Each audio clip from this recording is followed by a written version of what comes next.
할렐루야. 오늘 주님의 날입니다. 호람되어 하나님 앞에서 여러분 전능하신 하나님을 참으로 예배하는 성도들이 되기를 바랍니다. 이 한 주간을 우리 또 이렇게 믿음으로 시작합니다. 지금 참 많이 어렵고 힘든 때이지만요, 여러분 반드시 좋은 날이 올 것입니다. 이 또한 지나가게 될 것입니다. 그리고 이 어려운 때를 훗날에 우리가 회상할 때 이 믿음으로 우리가 극복하였노라 라고 그렇게 하나님께 고백할 줄 알고 또 주님의 은혜로 살았음을 우리 함께 찬양하며 감사할 수 있는 그날이 속히 오기를 주님의 간절히 축원합니다. 자, 오늘 우리가 함께 읽은 말씀은요, 히브리서 2장 10에서 18절까지의 말씀으로 계속해서 성육신하신 바로 하나님, 성육신하신 하나님의 본체이신 예수 그리스도에 대해서 증거하고 있습니다. 로마서 6장 23절에 보면 죄의 싹은 사망이요 하나님의 은사는 그리스도 예수 우리 주 안에 있는 영생이라 그랬습니다. 모든 인간은 그렇습니다. 죄로 말미암아 죽을 수밖에 없습니다. 그래서 사람들은 죽으면 끝이라고도 말합니다. 천국과 지옥에 대해서 말하면 사람들 이런 사람들 있죠. 죽어봐야 알지 그거 어떻게 알아? 라고 하면서 우리가 천국과 지옥에 대해서 그리고 그 주권자이신 주님에 대해서 증거한다면 비웃고 무시하는 이들도 있습니다. 그러나 여러분, 죽음이란 절대로 끝이 아닙니다. 히브리서 9장 27절에 증거하듯이 한 번 죽는 것은 사람에게 정해진 것입니다. 한 번 죽는 것은 사람에게 정해진 것이지만 이후에는 반드시 무엇이 있다? 심판이 있느니라. 할렐루야. 반드시 심판이 있음을 믿으시기 바랍니다.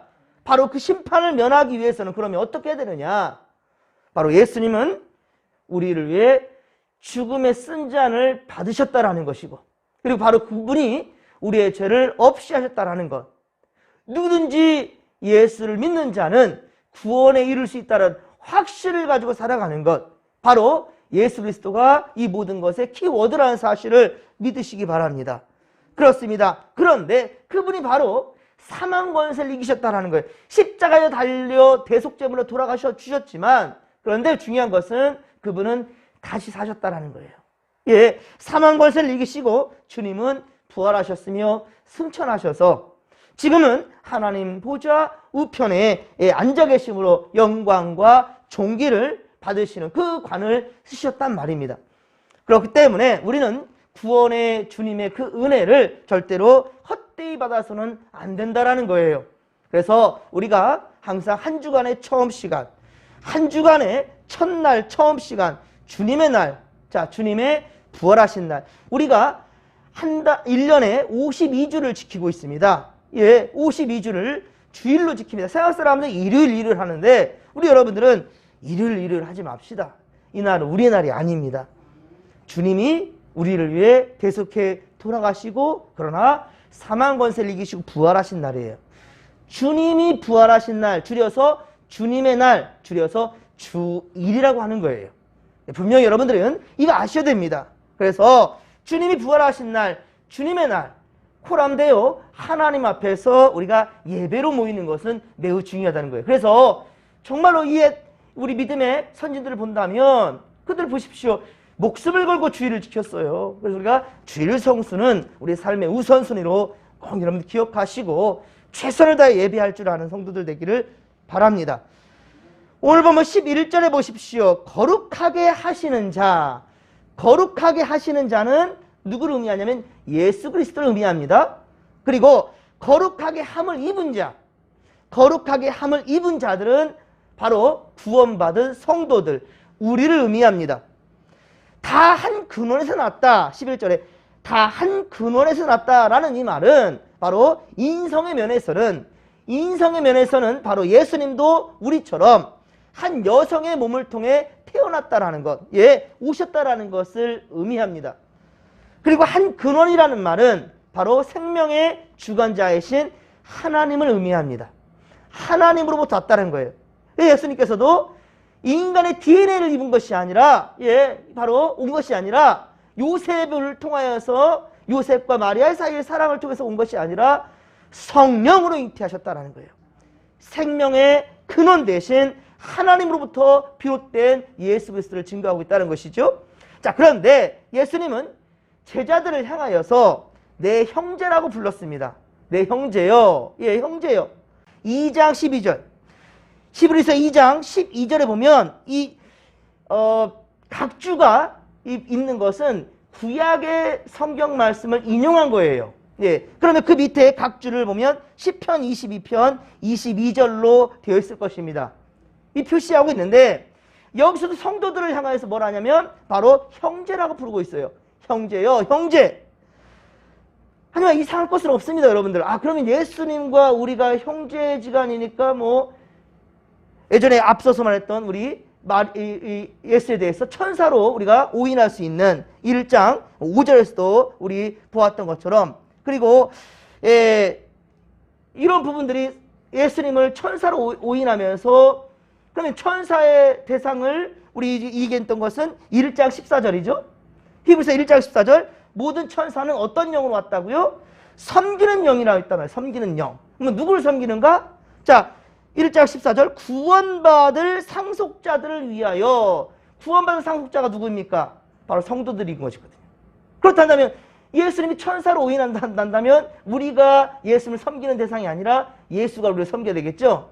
이런 오리를 낳게 된다는 거예요. 그런 의미가 아니라는 거. 그러면 여기서 형제라고 말했던 것은 어떤 의미로 우리가 해석할 수 있겠는가? 야고보서 2장 23절.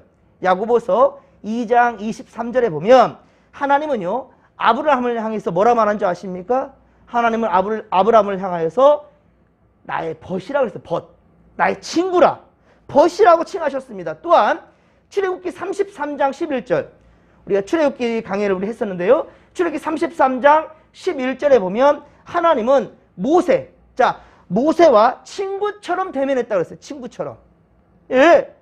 찬양에서도 예수 나의 좋은 친구라는 그런 찬양의 가사가 있듯이, 예, 이것을 하나의 어떠한 뭘까요? 친근하게 대하시는 하나님의 그런 표현이라는 거예요. 우리에게 그렇게 친근하게 와닿으신다는 거예요.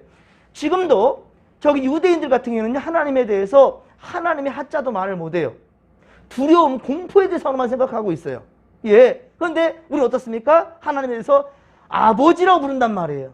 어떻게 우리가 하나님에 대해서 아버지라고 부를 수 있느냐? 유대인들은 우리에게 참나마도다라고 말하고 있거든요.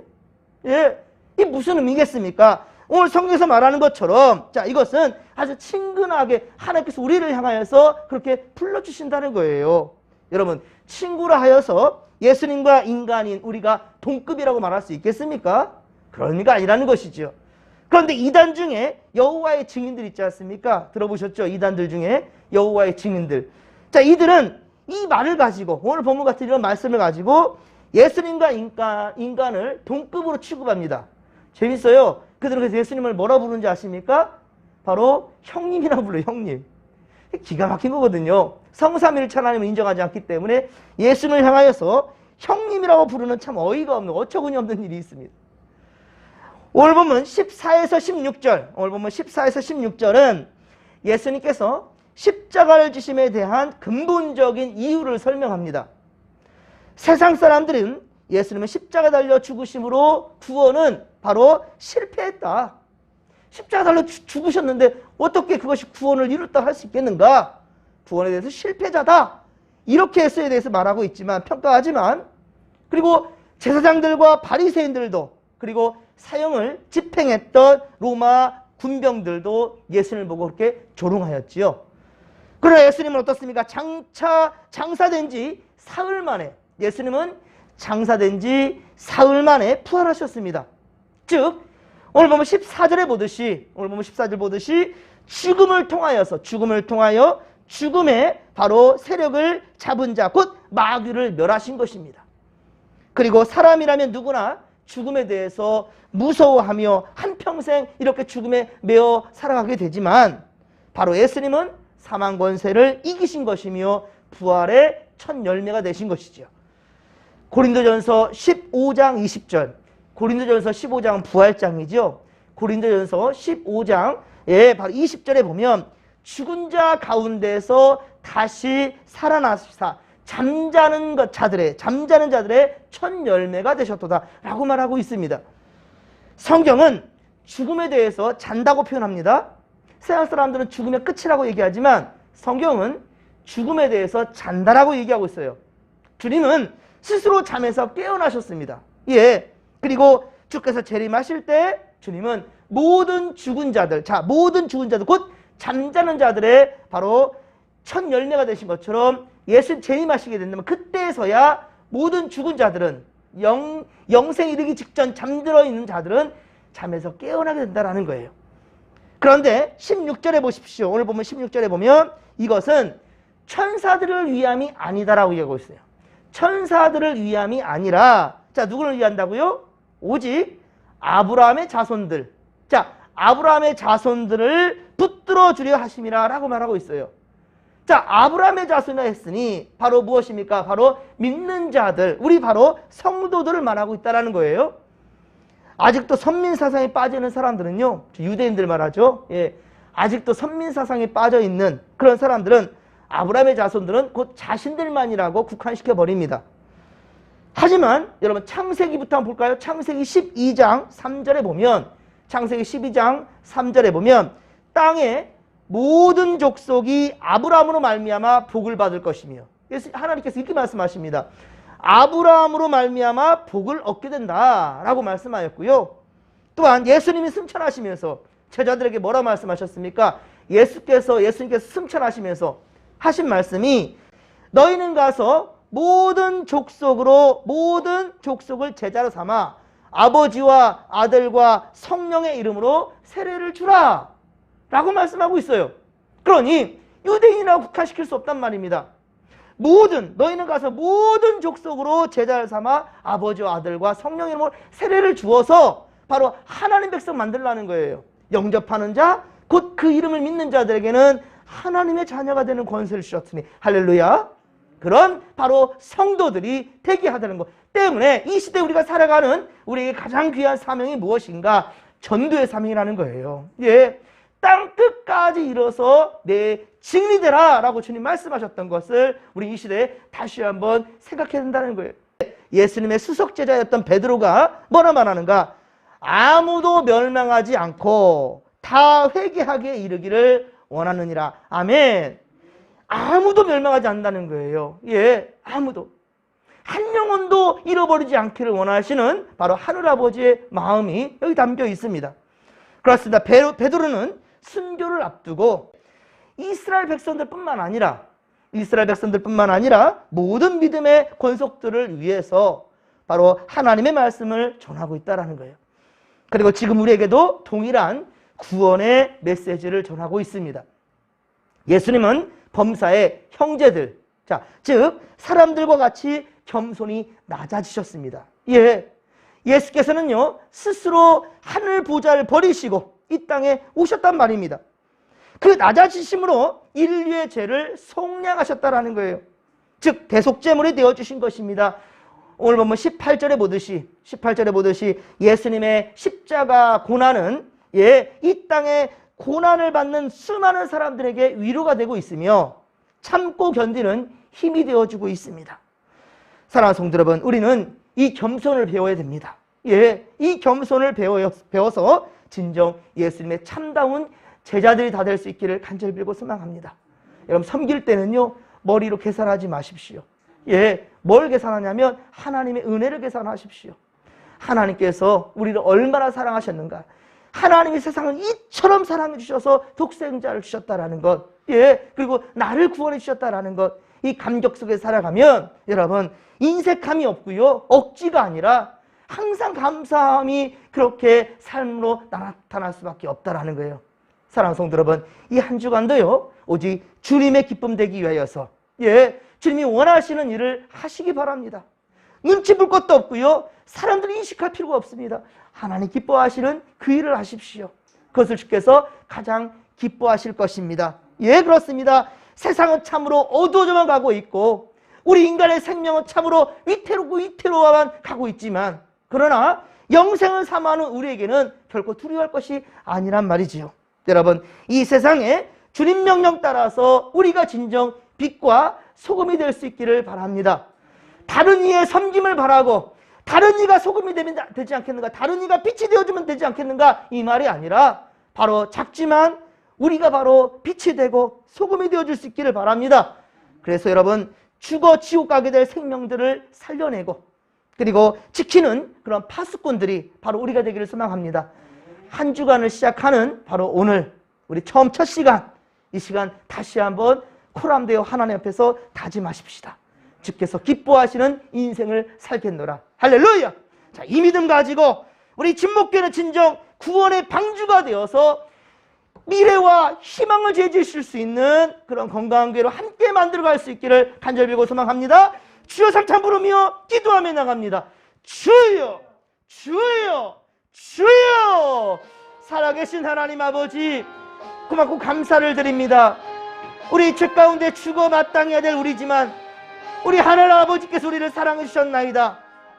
지금도 유대인들은 자신들만이 선민사상에 빠져 있습니다. 그러면서도 하나님을 주저하고 두려워하고 있지만 우리는 감히 하나님에 대해 아바 아버지라 부르고 있습니다. 우리 하나님 우리를 친구 삼아 주셨다고 합니다. 예수님께서는 우리에게 형제라고 말씀하고 있습니다. 하나님은 아브라함에게 하나님 아버지 친구처럼 나의 벗이라고 아브라함에게 또한 모세에게 그렇게 친밀하게 대해주셨습니다. 하나님 정말 이번 한 주간도 우리와 떨어져 계시는 것이 아니라 항상 우리 안에 역사하시며 임마누엘 하시는 우리 하나님 늘 소통하며 아버지 말씀을 살아가는 우리 모든 아버지 믿음의 거석들 되게 하여 주시옵소서. 미래와 희망을 향해 나아갈 수 있는 할렐루야 우리 모든 믿음의 거석들 되게 하여 주시옵소서.